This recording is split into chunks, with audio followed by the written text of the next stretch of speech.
पैठणी शहर येवल्याच्या Swami Muktanand junior college online lecture सिरीजमध्ये सर्वांचे स्वागत. Today's interesting topic rolling motion.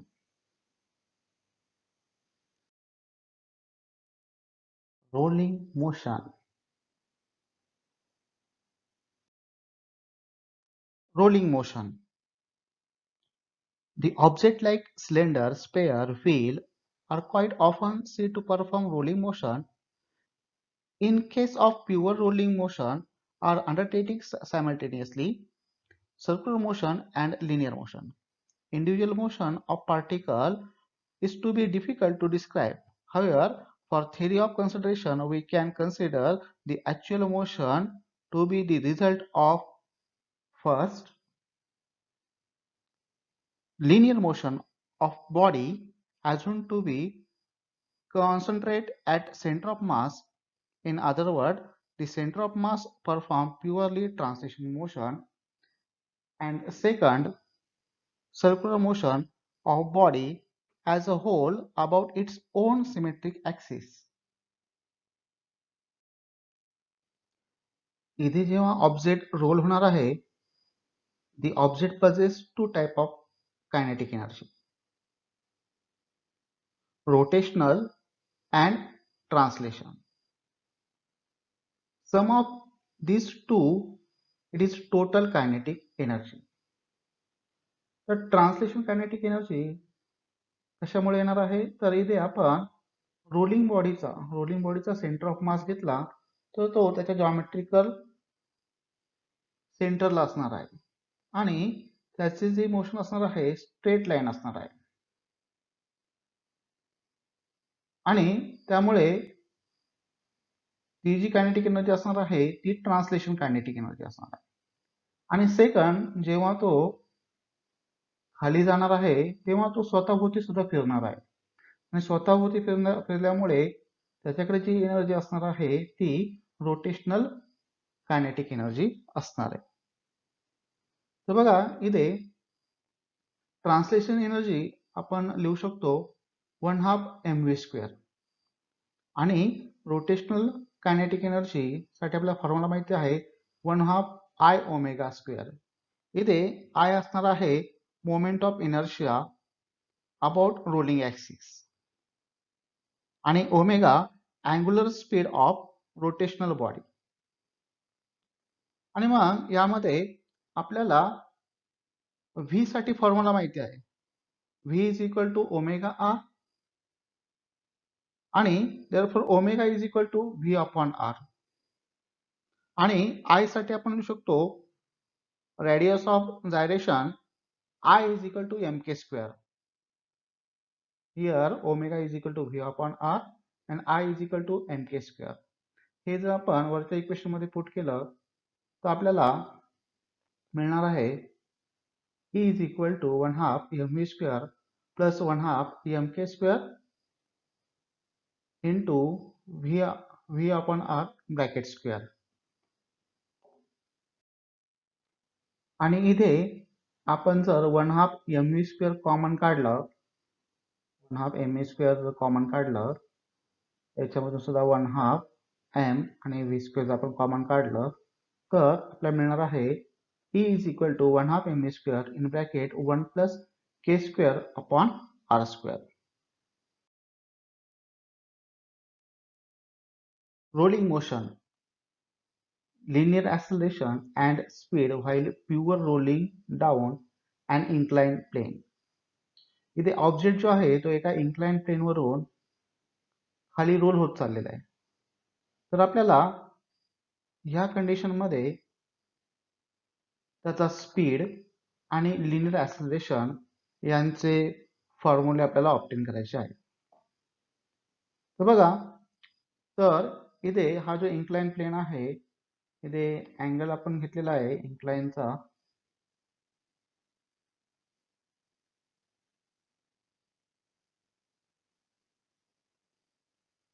तो आहे थीटा. आणि या इन्क्लाइन प्लेनची जी हाईट आहे आपण घेतलेली इथे h तर हा जो एच आहे हा एच आपण इथे टोटल जे डिस्टन्स असणार आहे ते असणार आहे समजा एस. तर हा एच जो आहे तो आपण एसच्या लँग्वेज म्हणू शकतो H is equal to S sine theta. तर जेव्हा ऑब्जेक्ट रोल होऊन खाली जाणार आहे त्यावेळेस as the object start rolling, its gravitational potential energy converted into kinetic rolling. Starting from rest, let v be the speed of the center of mass as the object comes down through the vertical distance h. इथे आपण समजा हा जो point आहे हा point घेतला ए point आणि जे बॉटमचा पॉइंट घेतला समजा बी पॉइंट. जेव्हा पॉइंट ऑब्जेक्ट जो आहे ए पॉइंटच्या इथे असणार आहे त्याच्याकडे जी काही एनर्जी असणार आहे ती टोटली पोटेन्शियल एनर्जी असणार आहे आणि जेव्हा ऑब्जेक्ट रोल होऊन खाली येणार आहे तेव्हा त्या पोटेन्शियल एनर्जीचं कन्व्हर्जन कायनेटिक एनर्जी मध्ये होणार आहे. आणि मग आपण इथे एनर्जी कन्झर्वेशनचा लॉ यूज करून आपण लिहू शकतो total kinetic energy of rolling is equal to gravitational potential. Kinetic एनर्जीचा फॉर्म्युला आपल्याकडे आहे 1/2 mv² in bracket 1 plus k² upon r² आणि ग्रॅव्हिटेशनल पोटेन्शियल एनर्जी ते असणार आहे mgh. तर इथे आपल्याला v साठी इक्वेशन काढायचं आहे. तर इथे काय होणार आहे बघा, m कॅन्सल होईल आणि आपल्याला v साठी इक्वेशन पाहिजे तर इकडे फक्त v² शिल्लक राहील.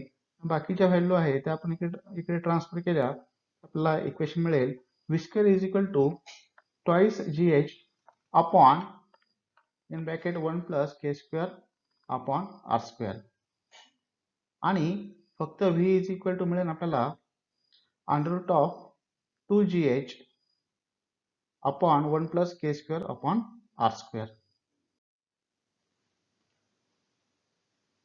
तर हे असणार तुमचं व्हेलॉसिटी साठीचं इक्वेशन.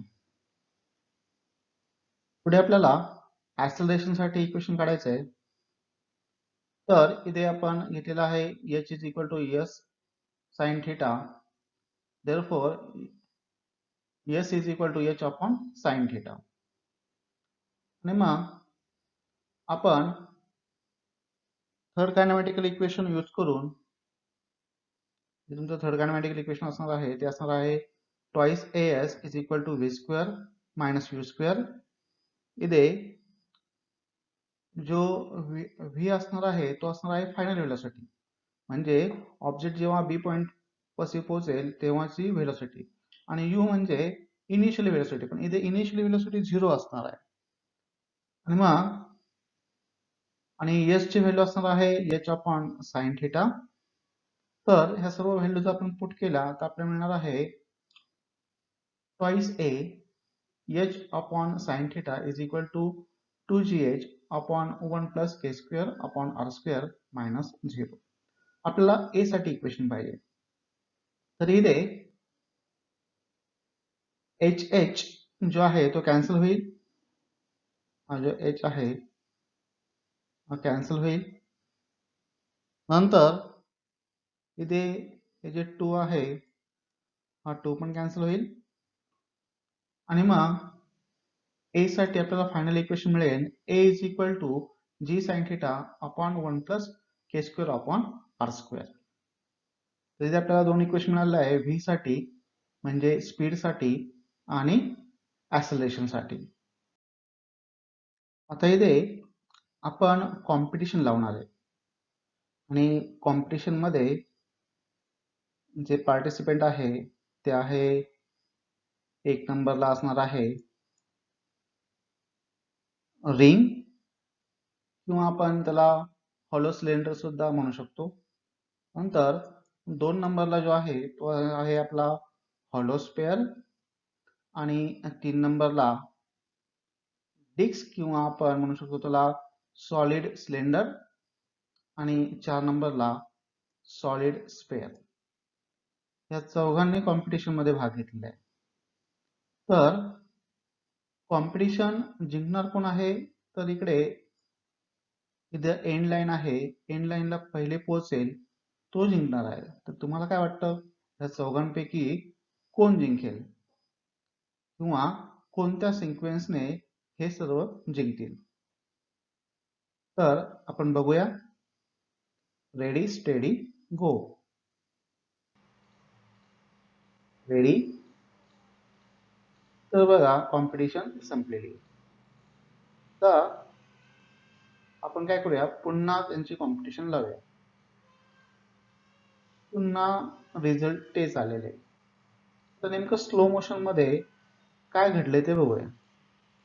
तर स्लो मोशन मध्ये बघितल्यानंतर आपल्याला असं दिसतंय की जो सॉलिड स्पेअर आहे तो सर्वांच्या पुढे आहे आणि मग त्याच्यानंतर असणार आहे सॉलिड सिलेंडर, नंतर असणार आहे हॉलो स्पेअर आणि शेवटी जो असणार आहे तो असणार आहे रिंग किंवा हॉलो सिलेंडर. आणि मग हे असं का झालं, नेमकं कशामुळे तुमचा सॉलिड स्पेअर जो आहे तो जिंकलाय, त्याचं आपल्याला अनालिसिस करायचं. तर बघा आपल्याकडे फॉर्म्युला जे आहे I is equal to mk square, therefore k is equal to under root of I upon m आणि व्हेलॉसिटी आणि ऍक्सिलरेशनचे फॉर्म्युले आहे. तर ज्याची व्हेलॉसिटी जास्त तो नक्की जिंकणार आहे. म्हणजे आपल्याला व्हेलॉसिटीचा फॉर्म्युला इथे खूप महत्त्वाचा आहे. आणि हा व्हेलॉसिटीचा फॉर्म्युला कशावरती डिपेंड आहे, तर के वरती डिपेंड आहे. म्हणजे हे दोन्ही फॉर्म्युले आपल्याला डिपेंड असणार आहे. आणि ऍक्सिलरेशन जर जास्त असेल तरी काय असणार आहे, तर ऑब्जेक्ट जो आहे तो ऑब्जेक्ट त्याची व्हेलॉसिटी जास्तच असणार आहे. तर इन डिटेल मध्ये जर डिस्कशन केलं तर अशा प्रकारे चार्ट आपल्या समोर येणार आहे. आणि मग या चार्ट मध्ये प्रत्येकाच्या रेडियस ऑफ जायरेशनची व्हॅल्यू आहे, मोमेंट ऑफ इनर्शियाची व्हॅल्यू आहे. तर ह्या सर्व जर आपण कम्पेअर केल्यावरती आपल्याला असं दिसतंय की सर्वात जास्त जी व्हेलॉसिटी आहे ती सर्वात जास्त व्हेलॉसिटी सॉलिड स्पेअरची आहे. त्यामुळे सॉलिड स्पेअर जो आहे तो सॉलिड स्पेअर आपल्या कॉम्पिटिशन मध्ये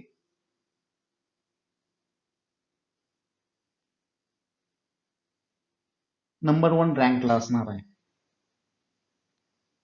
आणि व्हीच्या व्हॅल्यू मध्ये सर्व व्हॅल्यू पुट केल्यावरती केच्या व्हॅल्यू पुट केल्यानंतर जो काही सेकंड नंबरला असणार आहे तो सेकंड नंबरला असणार आहे डिस्क किंवा सॉलिड सिलेंडर, आपला सेकंड रँकला येणार.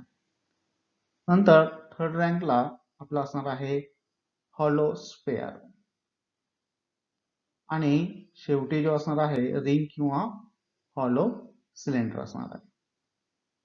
तर ज्याची व्हेलॉसिटी जास्त आहे त्याचा रँक काय असणार आहे, जास्त असणार आहे.